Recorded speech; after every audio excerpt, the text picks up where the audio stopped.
Hero Vijay కాస్త TVK అధినేత విజయ్ అయ్యాడు. టీవీకే అధినేత విజయ్ కాస్త తమిళనాడు సీఎం విజయ్ అయ్యాడు.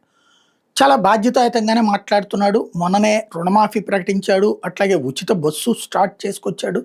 ఇంకోవైపున మహిళలకి ఏదైతే డబ్బులు ఇస్తానన్నాడు 2,500 అది కూడా త్వరలోనే ప్లాన్ చేస్తారంటున్నాడు.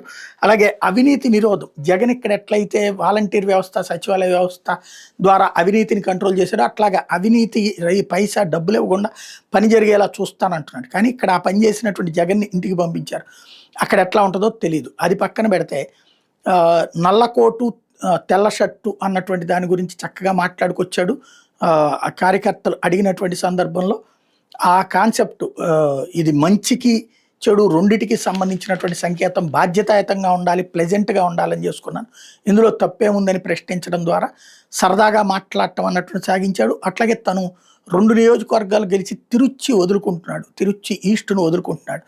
ఆ తిరుచి నియోజకవర్గంలో ఒక ర్యాలీ లాగా తిరిగి పబ్లిక్ అందరికీ కూడా మీ నియోజకవర్గాన్ని వదులుకుంటున్నందుకు మీరంటే మిమ్మల్ని వదులుకోవట్లేదు, 2 చోట్ల ఒకటే ఉంచుకోవాలి కాబట్టి ఇది చేస్తున్నానని చెప్పుకొచ్చాడు. ఎందుకంటే అక్కడ 28 లక్షల ఓట్లే పడ్డాయి, వేరే నియోజకవర్గం 60,000 ఓట్లతో గెలిచాడు కాబట్టి అది ఉంచుకుని ఇది వదులుకుంటున్నటువంటి పరిస్థితి. అయితే ఇప్పుడు అసలు పరీక్ష ఏంటంటే వాళ్ళ నాన్నకిస్తాడా, వీసీకే పార్టీ అడిగింది ఆ సీటు, వీళ్ళతో కూటమిలో ఉన్నటువంటిది.